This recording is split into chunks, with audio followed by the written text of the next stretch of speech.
Viewers, ஆரி embroidery chain ஸ்டிச்சில் outline designs எப்படி பண்ணலான்னு சொல்கிறேன். இந்த வீடியோவை ஸ்கிப் பண்ணாமல் முழுசாக பாருங்கள்.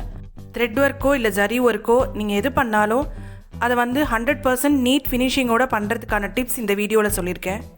நீங்கள் இன்னும் நம்ம சேனலை சப்ஸ்கிரைப் பண்ணலை அப்படின்னா சப்ஸ்கிரைப் பண்ணிவிடுங்க. பக்கத்தில் இருக்க பெல் ஐக்கானை கிளிக் பண்ணிவிடுங்க. நான் அப்லோட் பண்ணுற வீடியோஸோட நோட்டிஃபிகேஷன் உங்களுக்கு உடனடியாக வரும்.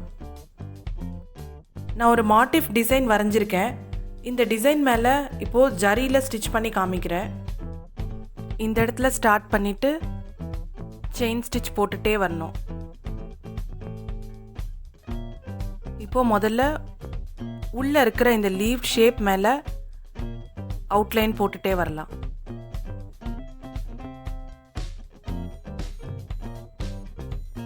இங்கே இந்த லீவ் ஷேப்போட எண்டில் ஷார்ப்பாக இருக்குது. இந்த இடத்துல அப்படியே கண்டினியூ பண்ணி டிசைன் மேலேயே போட்டுட்டு போகிறோம் அப்படின்னா ஒரு ஒய் ஷேப் மாதிரி ஒன்று ஃபார்ம் ஆகிடும். அது அந்த ஷார்ப் எட்ஜை கரெக்டாக காமிக்காது.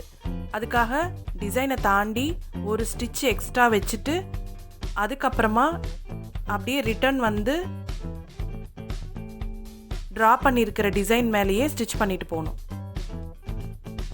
ஸோ இப்படி பண்ணும்போது தான் லீஃப் ஷேப்பாக இருந்தாலும் சரி, திலகம் ஷேப்பாக இருந்தாலும் சரி, இல்லை வேறு எந்த டிசைன்லேயுமே ஷார்ப்பான இடம் வரும்போது ஒரு ஸ்டிச் எக்ஸ்ட்ரா வச்சுட்டு தான் திருப்பி மார்க் பண்ணியிருக்கிற இடத்து மேலே நம்ம ஸ்டிச் பண்ணிட்டு போகணும். ஸோ இப்போ இதுலேயும் பார்த்தீங்கன்னா இந்த இடத்துல ஷார்ப்பாக வருது.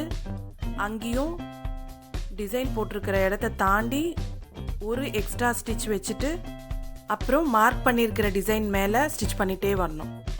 ஸோ இந்த இடத்துலையும் அதே மாதிரி ஒரு டர்னிங் இருக்குது. ஷார்ப் எட்ஜ் இருக்கிற இடத்துல எல்லாமே சேம் திங் பண்ணணும். ஒரு எக்ஸ்ட்ரா ஸ்டிச்சுன்றது வச்சாதான் அந்த ஷார்ப் எட்ஜ் கரெக்டாக டிஃபைன் ஆகும். ஸோ அந்த ஒரு இடத்துலையும் எக்ஸ்ட்ரா ஸ்டிச் வச்சுட்டு அந்த செயினை லைட்டாக புல் பண்ணிவிட்டு அடுத்த ஸ்டிச் போடுற மாதிரி இருக்கும். ஸோ அப்படி போடும்போது அங்கே ஒரு நாட் விழுற மாதிரி இருக்கும். அந்த நாட்டு தான் அந்த டிசைனோட எட்ஜில் ஒரு புள்ளி மாதிரி ஃபார்ம் ஆகி அதை ஒரு கூராக காமிக்கிறதுக்கு அந்த நாட்டு தான் உங்களுக்கு ஹெல்ப்ஃபுல்லாக இருக்கும். ஸோ எல்லா ஸ்டிச்லேயுமே நீங்கள் கவனித்து பார்த்தீங்கன்னா எக்ஸ்ட்ரா ஸ்டிச் போட்டுட்டு திரும்பும்போது ஒரு நாட் மாதிரி விழும்.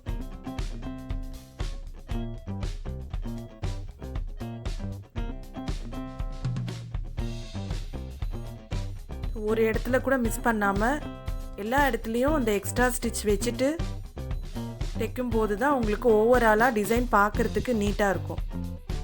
இப்போ இது ஜரியில் தைக்கிறதுனால தான் இந்த மாதிரி எக்ஸ்ட்ரா ஸ்டிச் வைக்கணுமா அப்படின்னா இல்லை, சில்க் த்ரெட்டில் தைச்சாலும் இதே மாதிரி எக்ஸ்ட்ரா ஸ்டிச் வைக்கணும். சிங்கிள் த்ரெட்டில் தைச்சாலும் வைக்கணும், டபுள் த்ரெட்டில் தைச்சாலும் வைக்கணும்.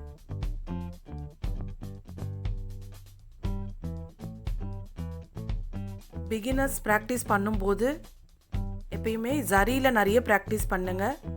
எடுத்தோடனே சில்க் த்ரெட்டில் பண்ணும்போது சரியாக வராது, கட் ஆகிட்டே இருக்கும், கழண்டு வந்துகிட்டே இருக்க மாதிரி இருக்கும். அண்ட் சில்க் த்ரெட்டில் பண்ணும்போது டபுள் த்ரெட்டில் பண்ணால் தான் நல்லாயிருக்கும் அப்படின்னு சொல்லிட்டு டபுள் த்ரெட்டில் பண்ணும்போது உங்களுக்கு ரொம்ப கன்ஃபியூஷன் இருக்க மாதிரி இருக்கும்.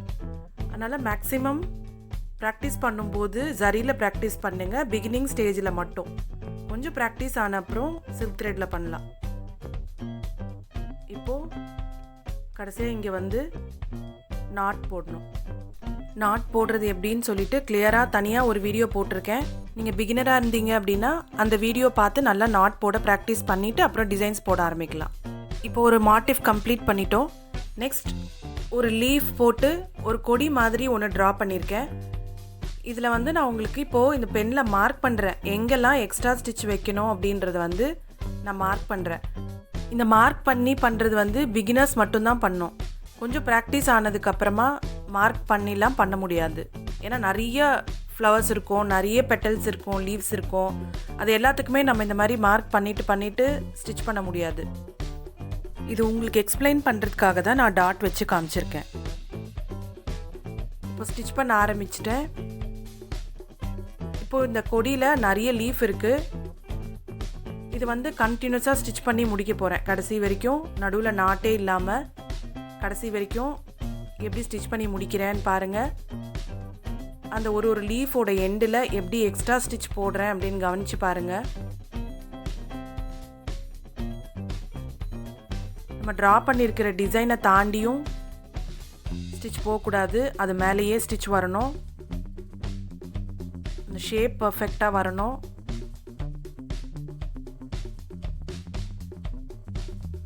ஸோ இது ஒரு லீஃப்லேயும் நாட் போடாமல் அப்படியே கண்டினியூ பண்ணிட்டு போகணும். இப்படி கண்டினியூ பண்ணிட்டு வரும்போது இந்த லீஃபில் மேலே உள்ளதில் முதல்ல ஸ்டிச் பண்ண ஆரம்பிச்சுட்டு அந்த ஷார்ப் எட்ஜ் முடிச்சுட்டு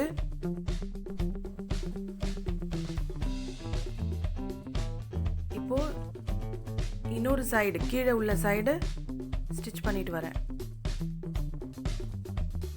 இப்படி ஸ்டிச் பண்ணும்போது தான் கரெக்டாக இந்த லீஃபோட இன்னொரு எண்டு கரெக்டாக மீட் ஆகும். ஸோ இது இப்படி ஜாயின் ஆகி அப்புறமா அந்த கொடியில் கண்டினியூ ஆகணும். ஸோ நம்ம ஒரு லீஃப்க்கும் நாட் போட்டுட்டு நம்ம டைம் வேஸ்ட் பண்ணிகிட்டு இருக்க வேணாம்.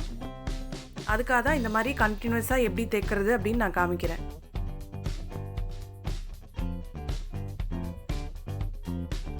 இதுலேயும் பார்த்தீங்கன்னா மார்க் பண்ணியிருக்கிற இடம் முடிஞ்சிட்டு அதுக்கப்புறமா நான் ஒரு பாயிண்ட் மார்க் பண்ணியிருக்கேன் எக்ஸ்ட்ராவாக. அந்த பாயிண்டில் ஒரு ஸ்டிச் வச்சுட்டு அதுக்கப்புறமா கண்டினியூ பண்ணிட்டு வரேன். ஸோ இப்போ இந்த லீஃபோட ஒரு எண்டுலேயும் பார்த்தீங்கன்னா அந்த ஒரு முடிச்சு மாதிரி தெரியும். அதுதான் அந்த லீஃபோட ஷேப்பை வந்து எண்டில் அழகாக காமிக்கும். அதே மாதிரி ஒரு லீஃபும் அந்த கொடியோட ஜாயின் ஆகிற இடம் பர்ஃபெக்டாக ஸ்டார்ட் பண்ணி பர்ஃபெக்டாக அதே இடத்துல வந்து மீட் ஆகிற மாதிரி ஸ்டிச் பண்ணணும்.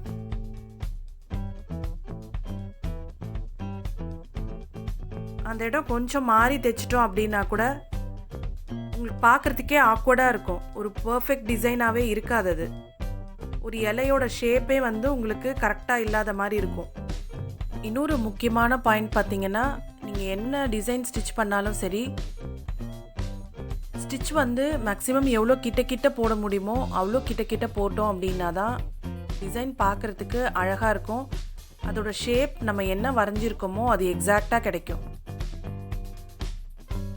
பெரிய பெரிய ஸ்டிச்சஸ் வச்சுட்டோம் அப்படின்னா ஏதோ கோடு வச்சு டிசைனை ஃபில் பண்ண மாதிரி ஒரு நெளியாக இருக்கும்.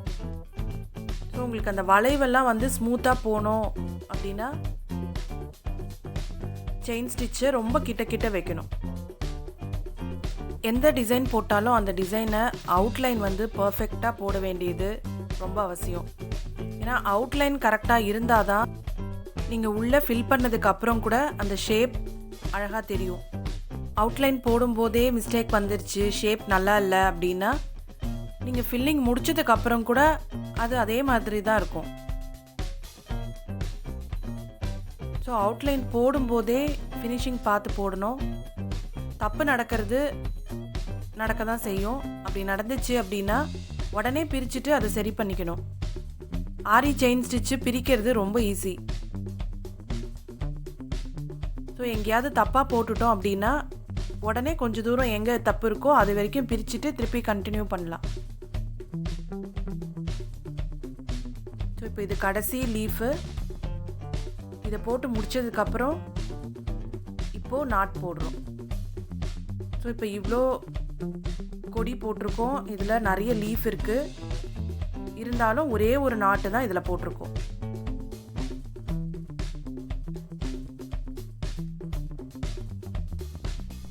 இப்போ நான் இந்த லீஃப் போட்டு காமிக்கிறேன். இதில் வந்து நான் அந்த ஷார்ப் எட்ஜில் எக்ஸ்ட்ரா ஸ்டிச் எதுவும் போட போகிறதில்ல.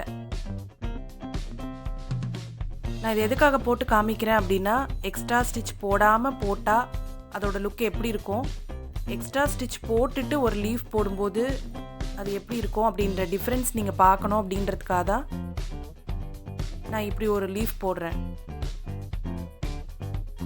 இப்போது இந்த லீஃபில் எக்ஸ்ட்ரா ஸ்டிச் போட்டு காமிக்கிறேன். இப்போ நான் இங்கேருந்து ஸ்டார்ட் பண்ணுறேன். ஏன்னா கார்னர்ஸில் எக்ஸ்ட்ரா ஸ்டிச் வச்சா நல்லாயிருக்கும் அப்படின்றதுனால நான் நடுவுலேருந்து ஸ்டார்ட் பண்ணி ஸ்டிச் பண்ணிகிட்டே வந்து இந்த கார்னர் வரும்போது ஒரு எக்ஸ்ட்ரா ஸ்டிச் வச்சுட்டு திருப்பி கண்டினியூ பண்ணிட்டு போகிறேன்.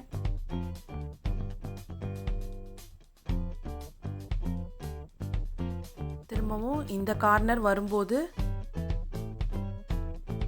அதே மாதிரி ஒரு எக்ஸ்ட்ரா ஸ்டிச் வச்சுட்டு அதுக்கப்புறம் கண்டினியூ பண்ணிட்டு போகிறேன். இப்போது கரெக்டாக எங்கே ஸ்டார்ட் பண்ணமோ அந்த இடத்துல நாட் போட்டுட்டு முடிக்கிறேன். இப்போ உங்களுக்கு இந்த லீஃப் எப்படி இருக்குது பாருங்கள். முதல்ல போட்ட லீஃப் எப்படி இருக்குன்னு பாருங்கள்.